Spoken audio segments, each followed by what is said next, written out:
Hey Matt, how's it going? Good, thanks, Emmett. Nice to have you back. To enjoy your week off? Yeah, absolutely. Had a nice family vacation. Tried to disconnect as much as possible. It was a tough week or two to disconnect with the AI day, which we'll talk about a bunch here, I'm sure.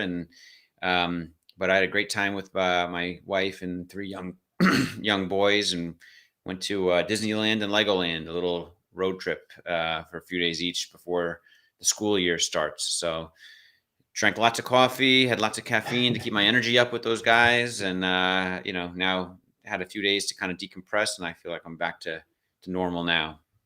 Yeah, I heard your interview with Florian. That was really informative. I really like that. We'll have to do some more interviews on kind of interesting niches within the Tesla uh, ecosystem, such as the business he's in.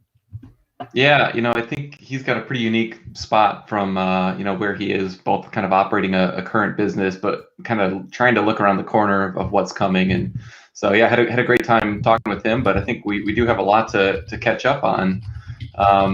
Maybe starting with some of the macro market news. One of the things that I think has been making the rounds, probably affected the Roblox stock lately, was the kind of continued Chinese crackdown in general on tech companies, but in gaming companies in particular. What were your thoughts on kind of that development, and how impactful or not do you think it is to companies like Roblox? Yeah. One quick thing I wanted to mention before we get into that is that I just want to give a shout out quickly to Dave Lee and all the. I know you and I have been following. We've talked about it, and we've Mhm. seen some of Dave's interviews, and what incredible initiative and courage he's kind of demonstrated with being able to really go all in for a couple of weeks here on helping a few families leave Afghanistan. I mean, not only was it just a tremendous workload, but it's really, in my view, courageous because, if you do decide to really go all in like that, then you have to worry and have a lot on your hands of like, or a lot of weight on you. Like, what if something goes wrong and they can't get out, something bad happens to them, like that could happen too. I mean, luckily this was, a relatively happy ending so far for everyone he's seems to have been involved with, but it's really takes a lot of courage to do what he did. And I'm really, happy to see it work out this way, and a great example for others. It's easy to get so caught up investing and Tesla and all this stuff, but we're so lucky to kind of have these decisions to talk, these things to talk about versus trying to figure out how to survive in Yeah, another no, country that we would have been unlucky to be born in. you're so right. I mean, we are kind of sitting here from a position of privilege, just to kind of have Chinese crackdowns on our investments be, the level of difficulty that we're dealing with. So yeah, absolutely. Yeah. Applaud the work that Dave's been doing. I mean, I wouldn't know where to start on something like that, but he's just dug in and found a way to actually make a difference in people's lives. And Yeah. Yeah. that's Incredible. really, really laudable. So everyone Yeah. who hasn't followed what he's doing, get on it, retweet his stuff. I think no matter how big or small your account is, you can make a difference in just raising Yeah. awareness and trying to get people connected with folks who can help on the ground. Yeah. I mean, it's a new world we live in. It's all connected now with, YouTube followers and Twitter and WhatsApp. And, it's, there's a lot more possibilities to, help from, a position of an armchair somewhere else in the world, for example. So it's really impressive what he's put together and kind of demonstrated here. So hopefully there's a lot more of this in the future. Um, Yep. so anyway, back to the question about the Roblox and the China crackdown. The Chinese government, we've talked about it a few times, and they have a lot more control of their population than the U.S. government does of its population, and they're limiting the hours the minors can use games from online gaming from to, I guess it was unlimited before, up to the parents, but now the government's stepping in and saying, no, we're limiting you to 3 hours a week, only 1 hour on Friday at this time, 1 hour on Saturday at this time, 1 hour on Sunday at this time. And we're going to use facial recognition technology and make the companies our companies in China enforce this, and those companies, you better believe they're going to enforce it. They don't want to be another Jack Ma getting sent away disappeared for months, and they're going to do what the Chinese government says. So I think it's really a strict measure that the Chinese government is taking, and kind of overruling parents' discretion. But I think it's sort of a starting place, and over time it has nowhere to go but be relaxed over time. That's my position, in different ways potentially. That's what my opinion is. It might take a year, a couple of years, or a few months before they start relaxing in different ways. Maybe they allow, like with Roblox, maybe they account half the things as like online and social experiences as opposed to games, or maybe they incorporate education that's approved by the CCP somehow into these gaming functions, and who knows, or maybe they let the students earn more time through demonstrations of their loyalty to the CCP government or something. There could be all kinds of ways to expand upon these 3 hours per week that they relax over time. That's sort of what my gut says. But Matt, you're familiar with the CCP more than I am. What do you think about it? Yeah, I think, to just the average American, it may just sound like kind of a crazy, harsh crackdown. But I can tell you just from my own experiences on the ground, I've seen these gaming rooms that are running in China, and it really was kind of a public social issue that's been going on for decades, where you have kids essentially addicted to video games. They would go to these gaming rooms, and I would walk by them on the street on my way to class when I was living in Tianjin one summer. Wow. And you just see, like 30 kids hunched over, just staring at a screen, and all the life out of their eyes. It kind of reminds me of some of the people who are addicted to casinos here in the United States. There is some problem, especially in Asia and in China, that the CCP is, I think, trying to remedy here. Now, did this go too far? Probably. I mean, I think setting strict hourly limits, and dicing them up by the day, with no real warning or ability for companies to adapt. That's, I think way too harsh. So I do tend to agree with your take that, I think the CCP has kind of demonstrated an ability to adjust their policies over time. And we've seen that with the one-child policy, where, it was incredibly strict, and then it was not so strict, and now it's basically gone the other way, where they are encouraging multiple births. So as it relates to Roblox, I think the other thing that you hit on is Roblox is not only gaming. I think that's kind of their core platform right now, but really they're trying to get into a lot of, for example, educational platforms, educational experiences that can be used to have a social good. So I do think that creates opportunity. China was really more of a growth opportunity as opposed to a core business or market segment for the company too. So I don't think it's necessarily going to impact the near-term results too much, but certainly worth keeping a track on how this pans out over time. Yeah. To me, the bigger story, maybe. Yeah, but to me, the bigger story is kind of this trend we've seen recently of increased, crackdowns and restrictions and regulations on tech in general in China.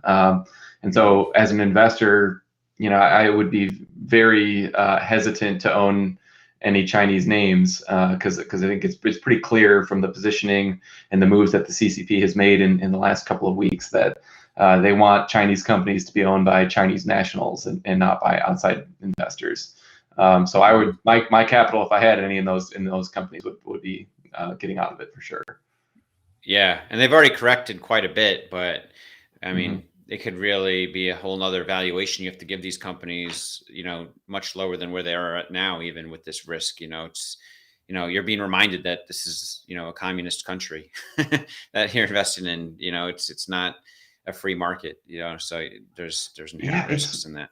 It's not really even that communist, because I mean, if you think of the actual nature of communism, it's everyone was equal, and instead they've got this kind of quasi capitalist market where really CCP has kind of authoritarian control to do whatever they want. And a lot of times they're acting in the national interest. And I think another thing that maybe gets lost for some Westerners is the Chinese people broadly support these sorts of moves that the government is doing.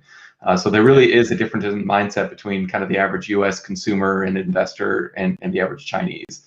And I think we're too quick a lot of times to say that, you know, Chinese is right, Chinese is wrong, and the U.S. way is right. That, I think they're both flawed, but they both have upsides as well. Pros and cons. Yeah, definitely. Yeah. There's pros and cons. I think so too. I mean, there's strengths in them. I mean, this is healthy for kids in general. Like, there's so many kids in the U.S. that are in kind of crazy depressions, or like you said, probably in China was going on where kids are just glued to a screen like 20 hours a day. And you see that's all happening all over the place in the US and everything. And China is just cracking down on it. It's like what do they call it? Spiritual opium or something. I don't know. They called it like referenced it as like opium, an opium reference to like online gaming recently. So they're trying to just crack down. They're kind of being progressive, and, you know, it could be good and bad in certain ways. Yeah. So anyway, just something to be aware of. You know, Roblox, I think, took a little bit of a hit partly because of that news, but I mean, Roblox's main, you know, core businesses in North America, and they're expanding all over the world, not just China. So, so yeah, Zoom quarterly earnings also, that happened yesterday. That was a big one. It's a big news of the day. I mean, it's dropped. Speaking of taking a hit. yeah. I mean, their earnings seemed impressive. I mean, I think this is just, it seems like so many people have been in Zoom for a while and just waiting for an exit point. Maybe that's my take. I mean, the headlines have to come up with some reason for the loss. So they're saying, oh, the growth projection wasn't quite as high as everyone thought. And that's why I think it's just it was probably just a crowded trade. So many people crowded into Zoom when the COVID crash happened, and many of them haven't exited yet, and they're waiting for the right spot. And many of them were picking this quarterly earnings to kind of exit. And now you just have a supply demand difference to shake the price down 15% today.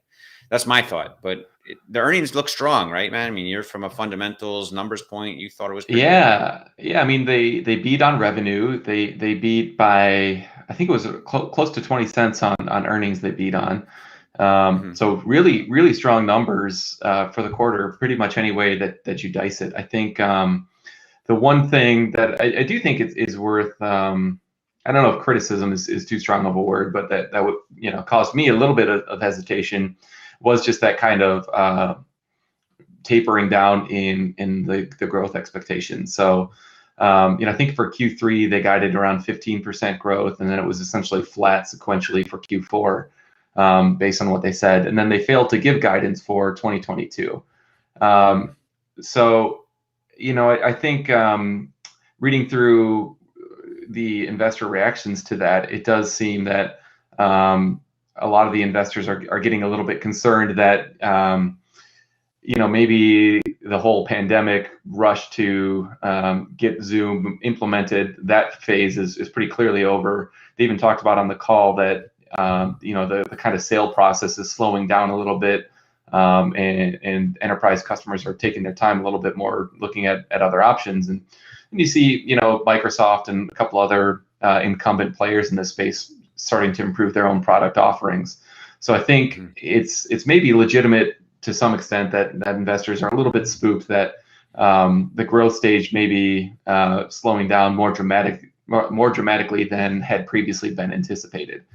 You know, I'm not sure that that's worth a 16% drop today that we've seen, especially given how strong their margins were. I mean, just looking at the margins that they're producing on this business, it's you know, incredibly impressive. And the thing they really highlighted, which I think was missed to a certain extent, was their cash flow.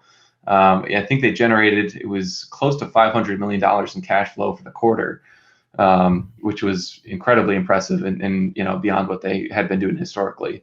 So yeah, I do think there's legitimate reasons to be slightly concerned, but to me, this is the sort of earnings report and conference call that I would expect would be, I don't know, maybe flat to up or down 2 or 3%. So to see this big of a move does surprise me. And I wouldn't be surprised if it reversed out a little bit in the coming days. But at the same time, you know, I saw Gary Black tweeted something that he expects this to kind of continue to slide just as investors see there's no more growth. So remains to be seen, but to me, it's a little bit oversold given the news. Yeah. Yeah, I agree. I mean, I just don't see how Zoom is not a big part of our, you know, corporate culture and social culture over the next 5 years. It's trading like it's kind of dying down, and this is as big as it's going to get. It's going to but I feel like it's going to grow. I mean, Eric Wan, the CEO founder, he's got incredible experience coming over from, I think it was Cisco, WebEx, or something like that. He was working, so he's done. He knows this business as well as anyone, and you would think, and he's built Zoom to what it is now, and seems like one of those founders that just is able to execute well. And unless he is like mailing it in and just hanging out on some island in the Bahamas, I feel like that company is going to continue to innovate or just execute well and do well over time. But who knows when the market realizes it. Could be a year or two from now until Zoom has another major leg up, since it came up so much in the last year and a half. Yeah, and I think Eric is certainly not the type, at least it doesn't appear to be, that's kind of content with where he is. He's very mission driven. You can kind of hear that from the earnings call. I mean, he really views Zoom as kind of a social good, and is working hard to make it free to educational institutions. I think it's K through 12 institutions are getting it free just because they kind of need it right now to continue to educate their students in the midst of an ongoing pandemic. So I think he's done a really good job at motivating his team to see the bigger picture and to say, this is more than just making money and more than, just trying to improve our margins. We've got something we're trying to leave the earth better than we found it with what we're doing. So I think he's super effective at kind of casting that vision, and that's I think what you like to see with a founder that stays on as CEO through this growth phase. So they do have one of the things that was also brought up in one of the questions, which I thought was interesting, was just they were just on this rocket ship for the last year, and now they've got to transition into more of a mature state of business. And so how do they kind of manage transitioning from that one growth phase to this slower phase growth where you're kind of building for continued excellence in operations? And so I think they're doing all the right things for that. But it's the company is certainly changing right now. The investment in 2020 is a lot different than it is in 2021. Sure. Yeah. So, I mean, Zoomtopia is next month or something. That's interesting. We'll see what they bring about there. That's probably where they're going to try to show more of their vision of the future of the company. So we'll see. Next on our list, before we get into Tesla, which I know we want to talk about, is Rivian, the IPO news. This was, rumored months ago, but now it seems like it's becoming more real that they're going to file for this IPO at I think it's 80 billion valuation. Right? Yeah. Is that right? Yeah. That's right. Oh my gosh. Tesla wasn't even at 80 billion valuation 2 years ago. It was like, what the, I mean, and now they haven't delivered any trucks yet, and they're, any cars or anything. And I guess based on my whole thing is, there's no way that Rivian would get such a valuation if it wasn't for the fact that Bezos and Amazon is involved. That's my shtick with it. Like, I think it'd be like a 20 billion valuation at most. If it didn't have Amazon and Bezos backing, that's my thing. But, who knows? The market's kind of crazy right now with these SPACs and IPOs. I mean, some of them, that you'd think has obscene valuations for things that are like Robinhood. I don't know, Robinhood, that thing is traded up really high. I mean, now it's come back down a little bit, but it shouldn't be anywhere near the valuation I think it's at now. But should and what's happening are two different things, So I'm obviously disconnected from what the market's doing. But do you think the market is going to let Rivian trade at an 80 billion valuation once people can even like short it and such? I mean, in the private markets, things can go up to whatever. There's no shorting, in venture capital. But I mean, once it's public, I mean, what do you think? It's so hard to predict short-term movements on these, IPOs or on, SPAC listings. Things that you think will rocket up a lot of times go the other way, and then things that you think are way overvalued can pop in the short term. So I certainly agree with you. I mean, from the fundamental standpoint, I don't think Rivian's worth $80 billion today. I mean, I think they've got a really exciting product lineup. They've got, a nice order flow from those Amazon fleets. You even saw one, right? Live? Didn't you see one live Yeah, recently I in was your just area? driving around. I live in Michigan, which is where their headquarters is. And I was just driving around town the other day, and I saw one of the SUVs, the R1S, in camouflage, and it's honestly a great looking car. I actually looked at buying one because it's a little bit bigger than the Model X, and I've got 5 kids, so we were looking at bigger cars. But for the price, I'm not sure it really is worth it. But I definitely still want them to succeed, and I think they do have a great product. But what you're saying about Jeff Bezos, I mean, I think what that provides, especially with this, he seems very clearly in kind of this, fist fight with Elon Musk on every front. And so the signal that I think this sends to investors is, he'll provide any capital needed, to keep Rivian afloat and to, kind of keep fighting Tesla and Elon Musk. Yeah. So the last thing he wants is Amazon to have to order electric delivery trucks from Tesla one day. He doesn't want to have to order anything from Elon's companies. He'll pay It'd twice be like as Blue much Origin per truck, having to, for sure. Yeah, it'd be like Blue Origin having to like hire SpaceX to help them with something. Yeah. Yeah, like you just know it's not going to happen, and he'd rather pay twice as much, to get it from a third party like Rivian than, he would to, support something that Elon's doing, which it's fine. So, thinking back on where Tesla was a couple of years ago, producing, just shy of 500,000 vehicles with a market cap around 30 or 40 billion dollars. People were saying Tesla was overvalued then. Well, the market's moved a lot since then, but Rivian's starting from a much lower starting point. And to me, people were, I think it's a little bit, you've got some perfection priced into to Rivian's execution. I think, if they ramp successfully and achieve great margins and continue to, lower the price point to get to, greater sales volumes, then hey, maybe they're worth 80 billion, but I would have a hard time as an investor saying, okay, I'm going to invest at 80 billion and in 5 years, I think it's going to, appreciate up to 150 billion dollars. I struggle to see them really ramping in a way that would make the investment, accretive over time. Yeah, no, I agree. I mean, I would love to see how this thing starts trading, a few weeks after it IPOs. I mean, the first week or two, the book runners, the banks that are making tons of fees on this such a valuation IPO, they're gonna have backstops ready to keep the price stabilized at whatever price they can get their institutional clients to buy in at. But once that kind of wears off and wears down, we'll see where the price really final settles at, especially after a lockup period. There's going to be a lockup period probably for insiders before they can sell. So once that kind of expires too, we'll really see where the price kind of settles over time. So the first few weeks are going to be hard to tell, but we'll see. I mean, it's a pretty ambitious IPO.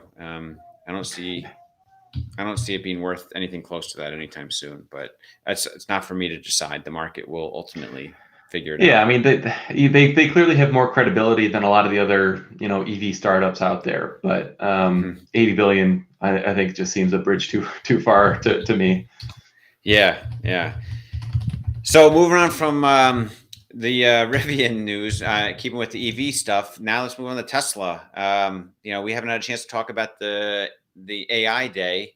I watched it twice and listened to I listened to it live, when I was doing stuff with my family. So it was hard to really pay attention. And then I watched it again, a week later or something. And I just took a lot of interesting gems from that. I mean, there was a lot of focus on this chip they designed, which, actually Hyperchange, they did a fascinating, Galley from Hyperchange organized an interesting discussion with a few, knowledgeable folks and they discussed the chip in depth. Maybe we'll talk about that later, but the chip, they're trying to take control of their own destiny, it seems like, and design their own chip. And it seems phenomenal in a lot of ways. And I'm not a chip expert. But for most folks that seem to be chip experts, it seems, really impressive. And the Teslanoid is incredible. What was your thoughts on the chip at first, though, and we'll go into the TeslaNoid or TeslaBot? Yeah, so I'm clearly not a chip expert either. I like to think I kind of at least know enough to understand what's important and know why they're choosing to even have the dojo versus kind of an off the shelf option. And honestly, that was the thing that kind of blew me away the most, was just how they kind of approach the problem holistically. How can we maximize the amount of compute while enabling it to scale up across any size, and just like the ingenious nature of that cooling system. Dojo is something that they've been talking about for a long time, but I wasn't really expecting them to have developed a brand new chip that could scale up to be the world's largest supercomputer. Yeah, I guess that was a possibility, but I just hadn't really thought it through. So I was super impressed, and I cannot wait for like a year from now when this thing's actually scaled up and running, and seeing how fast they can iterate on their feedback loops for FSD. So yeah, I was incredibly impressed by that, and to me it seemed like the sort of solution that could be sold to other entities or kind of sold as a AWS type of service, potentially. So yeah, I thought that was really impressive in my mind. Yeah, it sort of helps cement the idea in my head that I've said before, like whatever XYZ company can do, Tesla can do better. So right now this chip is like in early stages, their first like real push at like a dojo chip. Maybe they'll iterate it over time, but it kind of seeds you with the idea that as great as NVIDIA is, or these other chip manufacturer, that maybe Tesla has a chance to do it better and succeed in a way that no one else has, similar to electric vehicles, or now what they're doing with autonomous driving, maybe AI chip designs, specific for neural nets or whatever, maybe they can do it better. It doesn't mean they are right now, but it just gives you that idea like, hey, Tesla's on a projection where they're kind of innovating so fast where they can maybe be the best in the world at this pretty soon. And it just kind of helps cement the idea that Tesla will be the biggest company in the world, within a matter of time, So it builds my conviction in that kind of thesis that I have, sort of the backbone of my personal savings is holding Tesla and for the long term. So it was really helpful. And then the droid comes out, and that was like, wow, like I sort of thought that maybe they'd have like a humanoid. Actually, I thought maybe we were talking about it 2 weeks ago. Yeah. I was like, no way, that won't work. And everyone like poo-pooed my idea. They're like, no, you're crazy. He's not gonna do anything like that. But yeah, sure enough, they didn't bring an actual prototype out yet, but they kind of announced their plans and put a few of the specs out. A humanoid as opposed to like a pet robot dog or something else. I mean, there's advantages and disadvantages, I think, in having a human robot, a humanoid or Teslanoid, I like to call it robot. I mean, on one level, it's like personable, can perform all the functions or a lot of the functions a human can, that has, 2 legs and 2 arms that the world's designed. We've designed our world for humans. And so why not build a robot that's like a human that can do the same things humans are already doing? And so that makes a lot of sense. Another interesting angle of the humanoid, I think, is that people were more likely to kind of personify these robots and like think of them as comparable to ourselves, versus like, you look at an insect or, you look at a dog, you think of it, if it was a pet robot dog, maybe you'd think it's cute or what over time, but another robot like humanoid that looks like, someone like me, I feel like there's going to be a lot of people that develop feelings like friendships with these robots more likely. You just innately think of it more like yourself. And in the future, like maybe 5 or 10 years out after they start introducing these to the public, they'll be like, instead of animal rights, demonstrations, there might be like humanoid rights demonstrations. Like, let's give these robots rights, because there'll be videos of people like torturing these robots on YouTube. And people are like, that's awful. How could you do that? And it's just, I think there's going to be a new world where you have like humanoids that eventually get some sort of rights when the AI catches up too. It'll be crazy to see this new world. That might be 2030s, but I do think we're kind of on that path with the humanoid robot. What do you think about the figure and the form figure of it? Yeah, so when we spoke last, I was I think dismissive of the potential for a humanoid robot just because there are different form factors that are probably optimized for different jobs.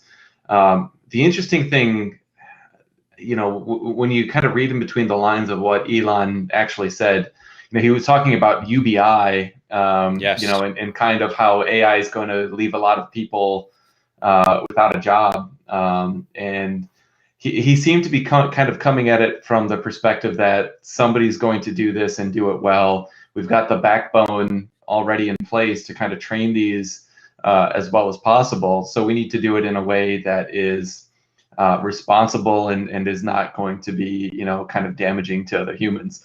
So to me, it seemed like he was thinking kind of 10 years out, more so than he was thinking what are going to be the use cases and the profit margins. He's clearly not interested in that at this stage. I mean, it was really more of a kind of a prototype ambition that they are hoping someone's going to do it 1 year from now. He was saying like someone's going to do it if we don't, and so it makes sense for them to just kind of do it. He thinks, yeah. So the one thing that I think he was talking about leveraging a lot of the FSD, neural net training background that they have, already in place for driving, and how they can kind of utilize that to improve the brains, the software side of these robots, and that would really be their competitive advantage.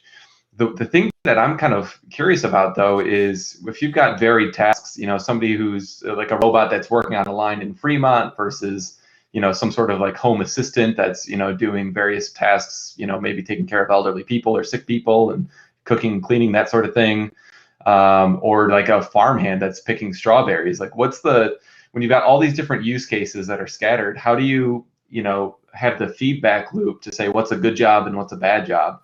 Right now that whole feedback loop is really automated with disengagements being reported to FSD or to Tesla, so that the software team can, kind of learn from those disengagements.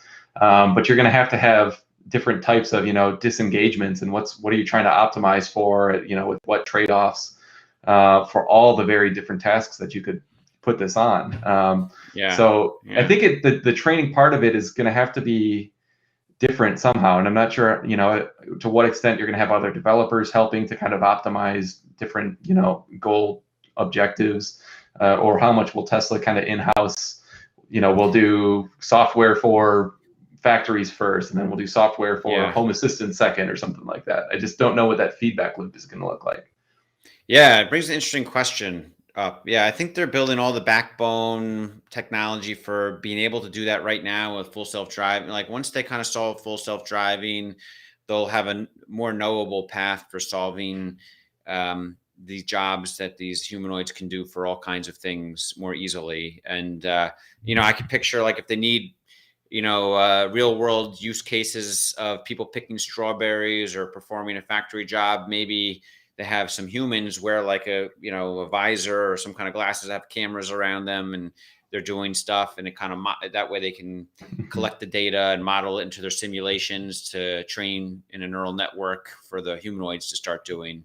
But the disengagement aspect, how do you trigger that in the simulations? I'm not sure. I mean, the one good thing is, if a humanoid, you can have very controlled tasks at first, but if a humanoid makes a mistake picking strawberries, it's not going to kill people. Like driving, the robot car is driving, they make a unprotected left turn at the wrong time, could kill people, but, so you don't have as high risk if you pick the jobs, conservatively at first to kind of get things up to speed. But I'm sure there's probably paths forward using the simulations they have, and it's not going to be as dangerous if there's a mistake. But once they start using humanoids for things like surgery, and they already have robots that do lots of types of surgeries, but maybe they have more like DaVita's a really interesting company that does those right now.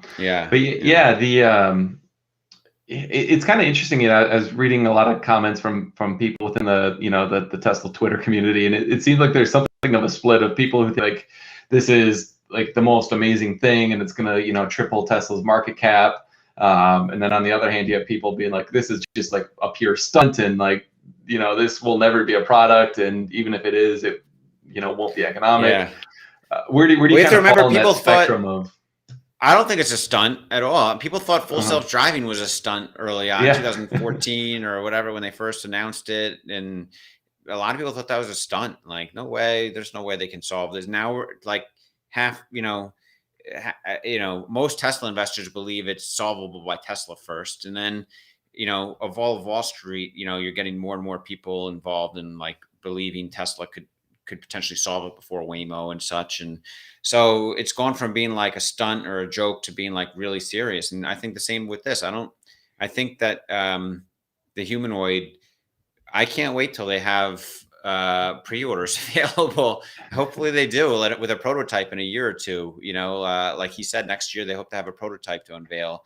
In Elon time that could be 2 years maybe, but whether it's 1 or 2 years out and they have a prototype, if they start taking orders, then it'll be like a historic event. Like imagine how many, like even if half the people think that it's like a stunt, the other half of the people are going to be like, I'm buying 10 of these. I'm putting pre-orders on for 10 of these right now because I want my own little family of robots to do whatever I want, And so it'll be like crazy demand for these humanoids, like even if it's like 5 years before they're ready to be produced. I think there's just so many people that trust Tesla at this point and, believe Elon for good reason, right? He's proven time and again that he can deliver. Maybe it's not on the timeline he says, but he almost always delivers what he says at some point. Mm-hmm. So people accept that now. And the people that get that early can make a lot of money by investing on ideas he has. So the people that don't, they miss those opportunities, and too bad for them. Hopefully they don't short it and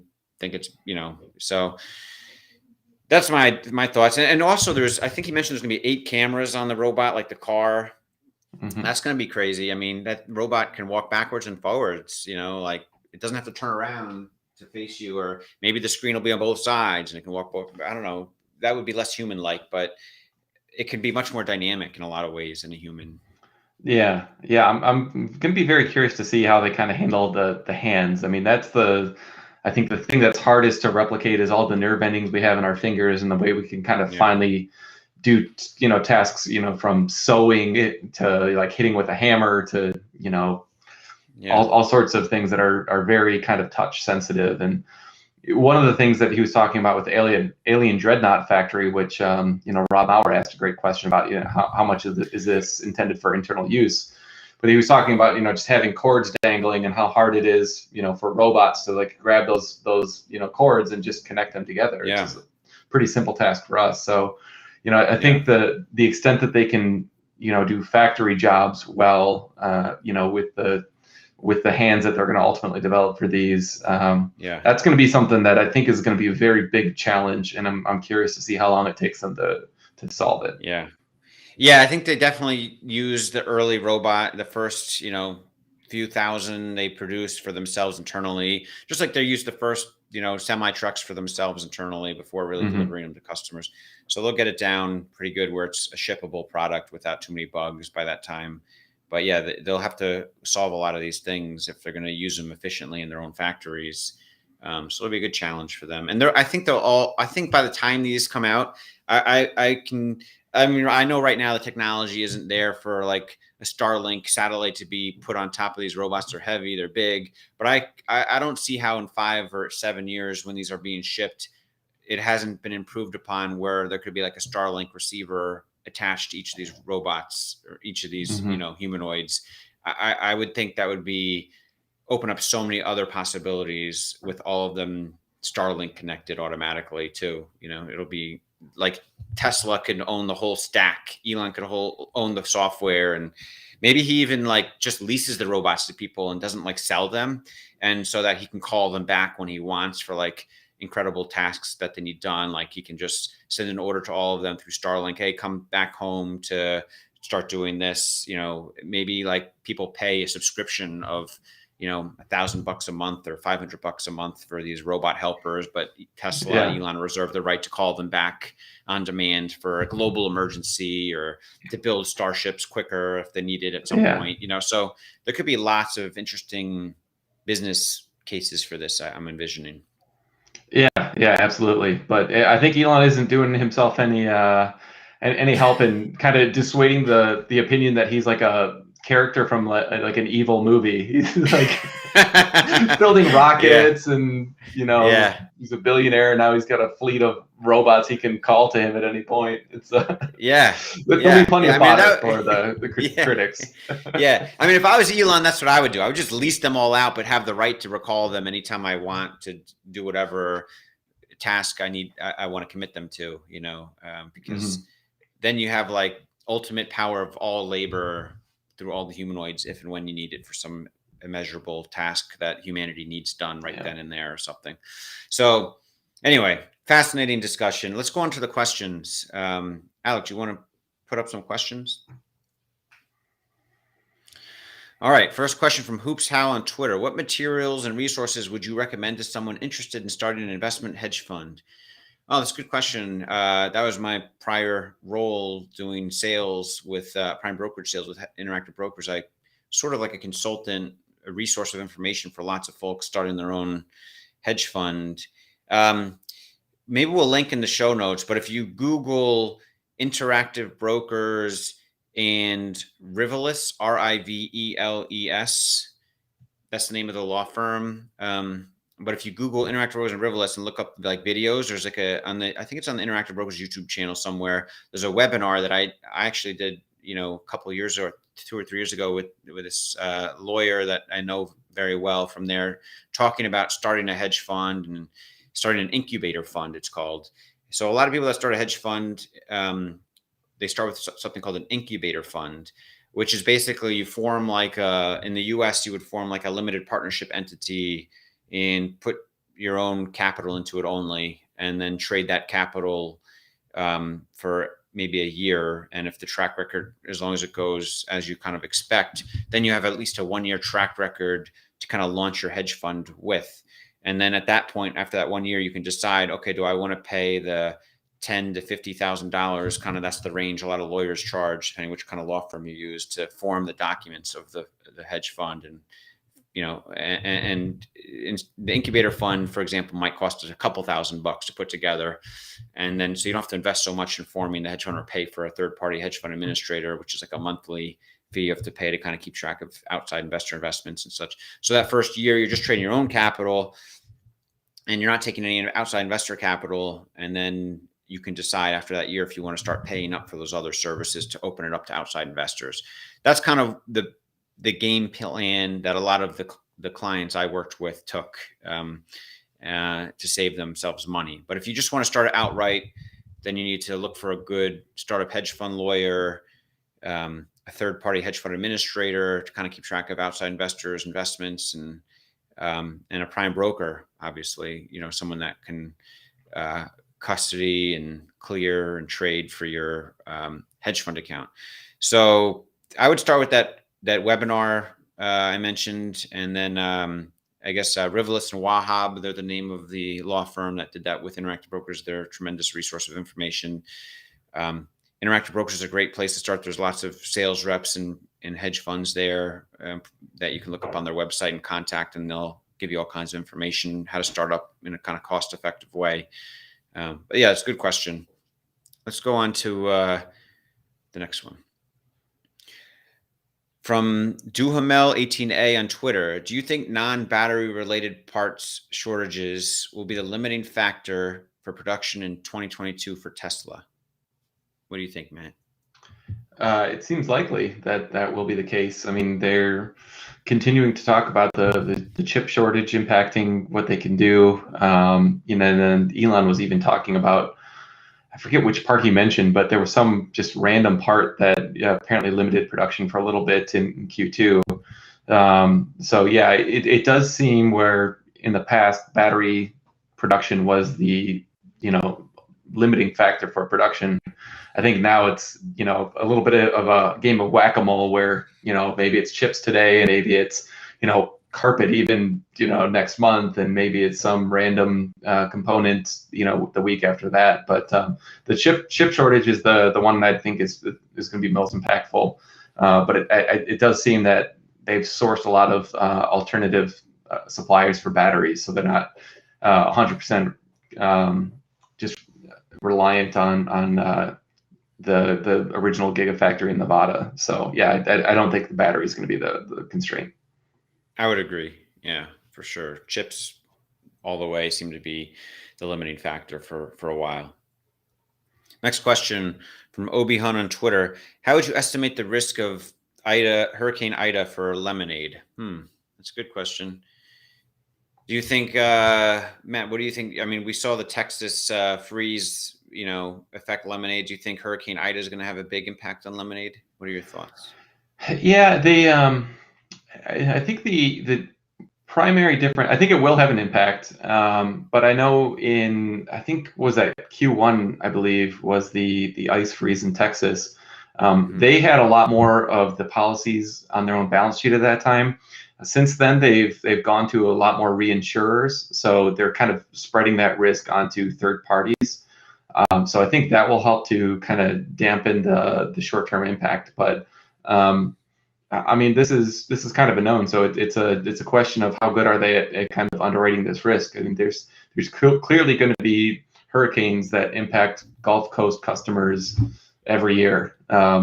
So, are they planning for that appropriately? I wouldn't expect it, impacts their loss ratio to the extent that the Texas freeze did. So if it does, that might be a bit of a red flag if they're not, kind of underwriting these for something that's more predictable, like a hurricane. The ice freeze was much more of an unprecedented incident. So I would be surprised if it's nearly as impactful as that ice freeze was.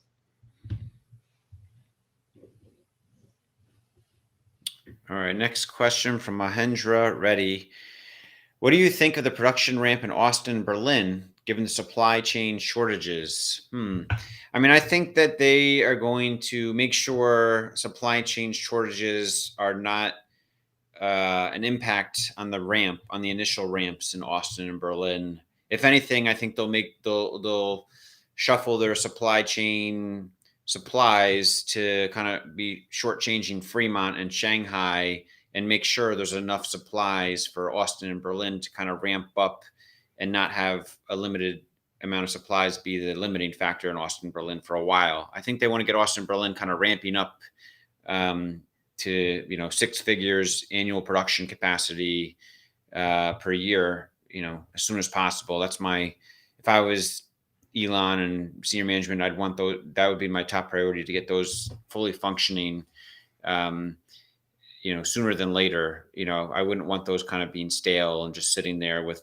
10,000 units a year production rate because supplies are too limited, and keeping Fremont and Shanghai at 500,000 each. I'd rather limit those Shanghai and Fremont to like 400,000 each, and make sure Berlin and Austin get to over 100,000 each as soon as possible. That's my thought. What do you think, man?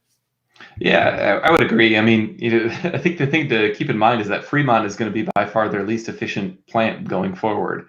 So, if they do have some sort of bottleneck, I would anticipate they, kind of prioritize the higher margin products coming out of the Fremont or the Austin and Berlin plants. So it's going to be a struggle. I mean, I'm not under any illusions that supply chain is going to be easy when you're, doubling your manufacturing footprint next year. But I think it's going to be kind of a continuous struggle, both between the supply chain, but also just getting the actual output up and running from those sites. I mean, there's still a lot of work that needs to be done at each of those plants to reach the full output, and that's going to take some time.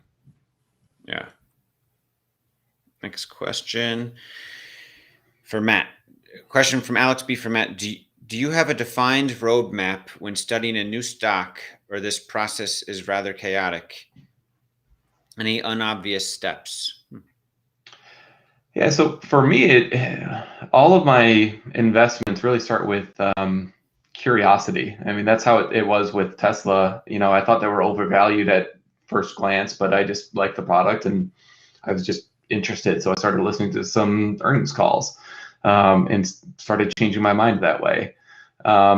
Couple other, investments, it really just starts with, ooh, this company's doing something interesting, or I wonder why they're trading at this multiple, or, I hear an interview with somebody on a podcast and they have a take that I think sounds interesting, and I just start digging in. So really it always starts with some sort of curiosity. And from there, I just start doing some homework and doing some digging. So I don't know if that's obvious or not, but it always, for me, I always start with, kind of a thesis. So I'm not buy a stock just because it's, the one that everyone's talking about.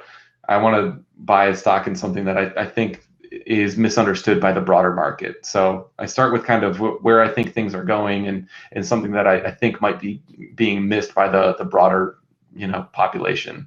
And from there, just dig in and make a model and kind of do it that way. So hope that's helpful.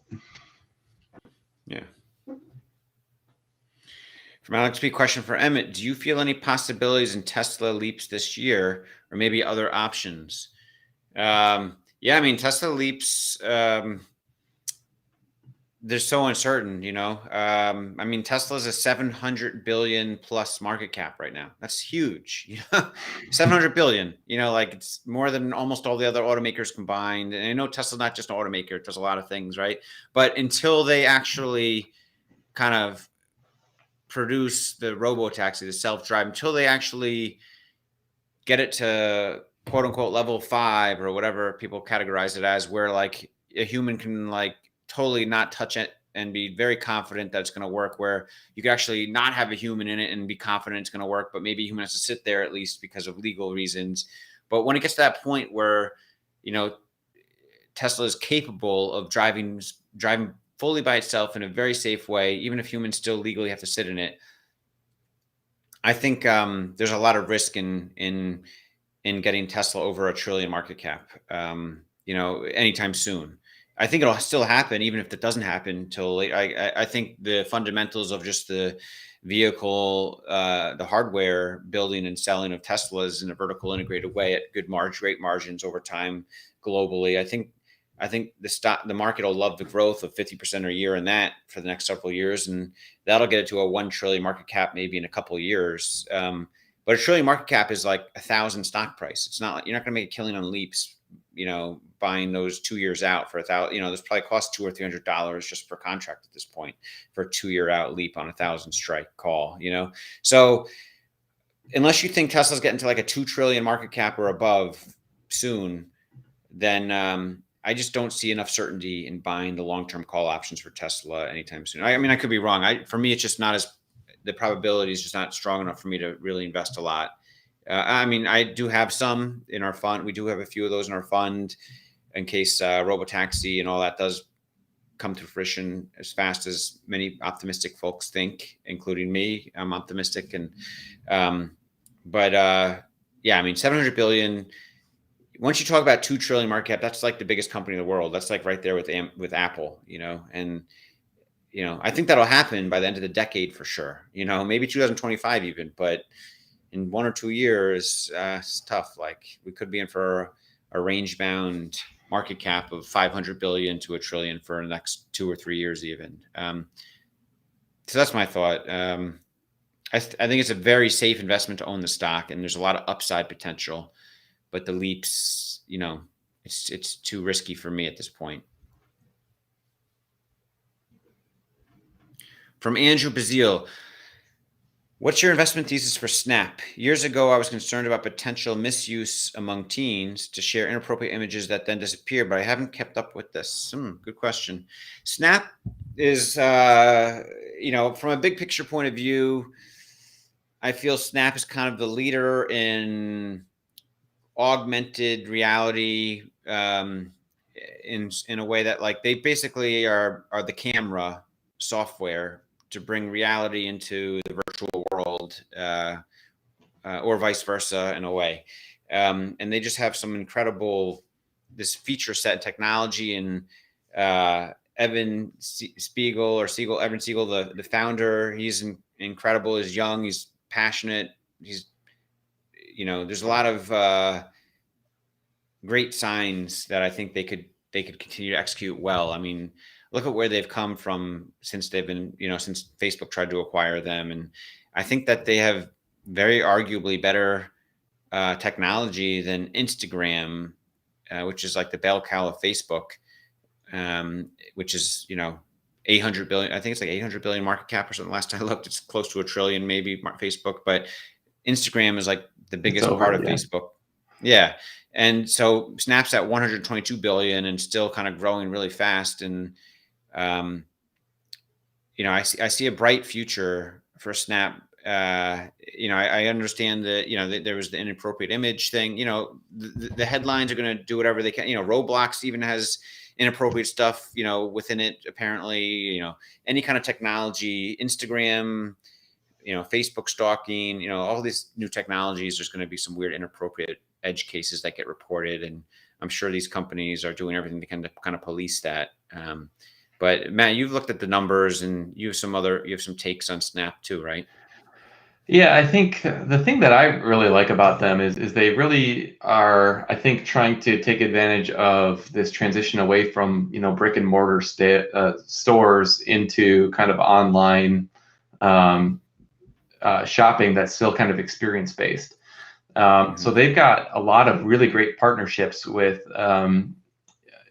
existing retailers that are kind of on the same page, that, brick and mortar is going away, but we don't want our brand to. So how can we kind of adapt to these changing times?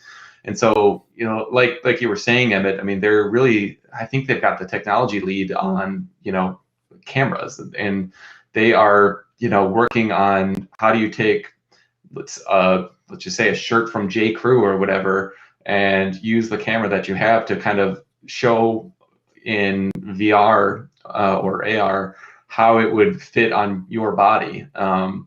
And that's the future, I think. I mean, companies that can actually do that well, like how does this outfit look on me, and then kind of integrate the purchase decisions within there. I definitely believe that's the way the market is going. And Snap, to me, has kind of the clear lead, both on the technology, but also on the partnerships. So that's what kind of gets me excited for where they are today. Yeah, absolutely. There's a lot of future product roadmap for them. Yeah.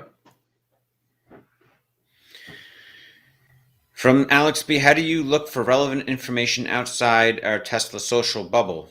Good question. So a good question on that is, someone tweeted, I can't remember the name of the lady. She's well known. I was watching it. Do you remember the name of the lady that someone tweeted? No, I hadn't heard of her before. I hadn't heard of her, but I looked up. She's got like 100,000 Twitter followers. She's well known. She's done this, and basically, I'll tell you in a second. It's something Beckworth, I think. So I always look for other voices I'm not used to, for sure, because I want to hear other perspectives of people seemingly intelligent on Tesla, that, perspectives that aren't in our bubble. So, for example, Beth Kindig, that's her name. She's very well known in the venture world. Apparently, she made a name for herself, and now she has kind of a fund, and she's kind of she's kind of comparable to Cathie Wood in some ways. It seems like, and she's done a bunch of interviews, and she's got like 100,000 Twitter followers. She seems very well spoken. She seems very knowledgeable in a generalized way, based on how she was talking in the interview that the person shared with me from recently. And it was on the Good Soil tweet about it. They said questions, and one person asked a question about this. What do you think about Beth Kindig and this micro trends of growth stocks interview? And about halfway through, she starts talking about, she sounded knowledgeable on Snowflake and Airbnb and venture capital, like stuff that aren't my specialty, but enough where I was like, oh, she seems like she knows what she's talking about. And then she got into Tesla, and she was talking about the self-driving. And she was like, yeah, Waymo's ahead of it. And I've heard other people that seem really knowledgeable, and we'll get into like the Hyperchange interview too soon, maybe, about that. And I've heard other people that seem very knowledgeable in a lot of things, then talking to like self-driving. And I'm not saying we're an expert, but I feel like we've spent many hours studying the self-driving just by default of being so invested in Tesla that maybe I am an expert compared to regular people, but I'm not an AI driving engineer, self-driving engineer by any means, but neither does she. But she can talk like she is. And she was talking about how all of a sudden she threw in the phrase like, yeah, Teslas are not going to get there until, 5G is a thing for every car, because the edge computing needs to be connected real time with the cars for the self-driving to work. And I was like, what? Where did she get this from? That just threw me off. I was like, she does not know what she's talking about. Like, if someone didn't know the details like I do, I'd think, oh yeah, she's smart. She knows what she's talking about. Oh yeah, Tesla's not going to get there. But because we know, like, Tesla's building the self-driving to be locally functioned on the car, not like dependent on internet connections. Sure, they got to upload new software into the car, beam it in every once in a while, but the car itself is going to have the computer, the entire stack to do it. And she didn't seem to understand that. And she like, either she completely disagrees that it's impossible. Like, Elon has never talked about that, needing that either. And so she's obviously getting that information from someone else that doesn't know what they're talking about. And she's talking about it like she does know what she's talking about. And so there's people out there, and I love hearing other people that seem knowledgeable and trying to find someone that is, but there seems to be a good reason that maybe in our Tesla bubble, there's certain people that we all kind of respect and listen to, and that other people, like this girl, Beth Kindig, hasn't kind of ventured in her Tesla bubble because people kind of blow her up with things like that, So there was someone else, I think, that Dana Hull from Bloomberg, she was once talking about some Tesla statistics that was like, the math was so wrong. And it was like, wow, she doesn't know what she's talking about either. So I do love to hear perspectives, and I want to find the holes in those other people's perspectives. I'm like searching for it, and once in a while, maybe I find someone outside the Tesla bubble that does seem to know what they're talking about, and I can't find a hole, and that just fascinates me, and I keep studying them more and more, So anyway, that's my thought. That's my anecdotal story. Matt, do you have anything? Yeah, I mean, yeah, I think you and I are both probably, well known for being well within the social bubble, but at least for me, and I know you do the same, but I look for a lot of my like data inputs are coming from outside that bubble. So I'm listening to podcasts that a lot of people probably haven't heard of, just to kind of round out my knowledge set in other areas that have nothing to do with Tesla, because Tesla's not going to be the thing that kind of drives our fund's performance for the next decade plus. So we need to be more than kind of a one-trick pony. So I'm always looking for what's kind of the next thing, and it's a lot of times it's my experience as a customer with something. Did it go well or did it not go well? Or just trying to continuously educate myself. But then even within the Tesla investment, I'm looking at what the short sellers were saying. I mean, it was probably they had better information or more of a realistic viewpoint probably in 2019 than they do today. I think they've become a little bit more delusional lately. Yeah. But I spent a lot of time reading through like the Tesla Q blogs, and just they had some points that I think were reasonable to consider then. And I'm always looking for the right answer, not for just the answer that kind of conforms with my preconceived, ideas. So I think it's important to kind of get outside yourself and get outside your comfort zone to really refine your thoughts. This brings up a good point. I don't know. I'm sure a lot of folks here know who Gali is from Hyperchange, and he has a YouTube channel. He released a really interesting discussion yesterday with James Wang, Naveen Rao, and Dylan Patel, very knowledgeable people on chips and semiconductors and AI software and all that, to discuss AI Day from Tesla. And, I feel like I've worked hard, like Nassim Taleb talks about, like the most important thing you can do is try to improve your BS detector, smell. And so the person we were talking about before, the lady who was talking, like she seemed general knowledgeable until she said that. And I was like, oh, that's BS. I can't believe anything she's saying based on how she's talking so factual about this 5G network needed, So basically on the Hyperchange thing, I was listening to it, and, Gali is obviously a Tesla bull. James Wang is sort of a Tesla bull, and this guy Naveen Rao, he seemed very, he's a very influential guy. I looked him up, his background. He seemed very well spoken and very knowledgeable about chips. and semiconductors. And he talked about Waymo early on, and he thinks Waymo's going to be first self-driving not till 2028. And he thought he was using the level 1 through 5 categorization, which is sort of a pink flag for me when people are just talking in terms of level 1 through 5, because that's our own like artificial construct of self-driving that just doesn't necessarily fit everything.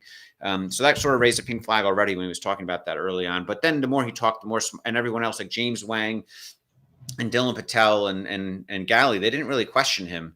Like he would kind of like talk very matter of fact about how Tesla's Dojo chip is nothing special and nothing that NVIDIA or Cerebras aren't already doing. And he was throwing out, all the technical terms, and he was talking very like matter of fact, like he's so confident on all these things.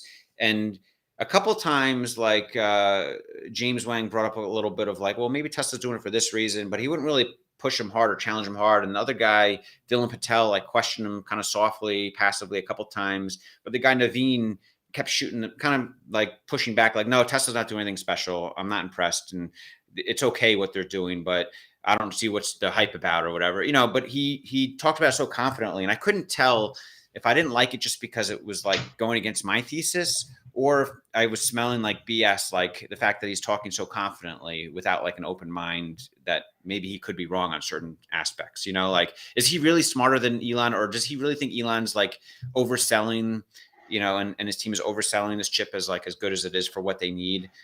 Or does he think he's smarter than Elon and the team? It's one of those two things. And those two things don't make sense to me. It could be one of those two things, but more likely to me, I was smelling BS that this guy kind of just is assuming a lot that he's used to because of his success in his prior career up to that point, and everyone else is kind of bowing down to him in the discussion, not challenging him hardcore enough. So, that's sort of how my BS detector works. I kind of weigh all these things and try to figure out what's most probable.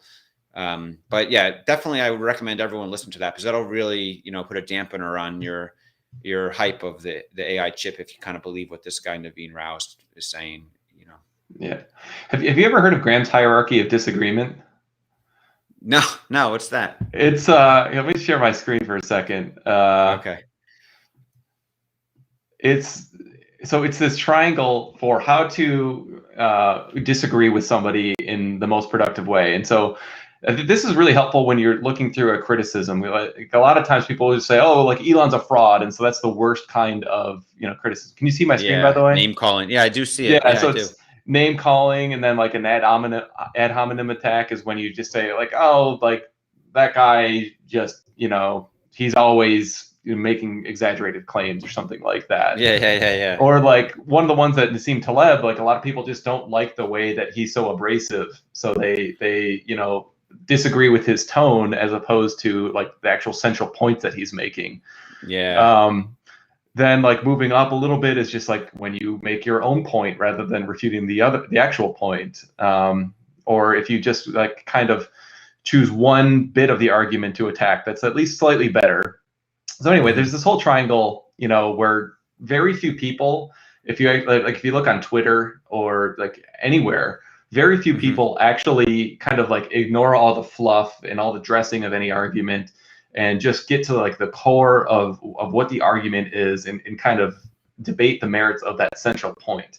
So a lot of times I kind of go back to this. I used to have a print off of this on my desk so that even if somebody's super abrasive, they can have a point. And so a lot of times I've got to kind of check my gut reaction to somebody and focus on like the core facts rather than just the tone or, wanting to just state my opinion rather than actually hear and listen to what that other person is saying. So I'd recommend people use this. It's Graham's hierarchy of disagreement. It's really, really helpful for a lot of different ways. Yeah, no, it's interesting. I should try to apply that to listen to this hyperchange discussion again and apply it and see how they kind of disagree on these or how, there's only a couple of disagreements of what the guy Naveen Rao says, and they're very kind of passive, but some of them seem central to his argument, but he kind of dismisses it in different ways. You want to do maybe one more question? Yeah, one more question.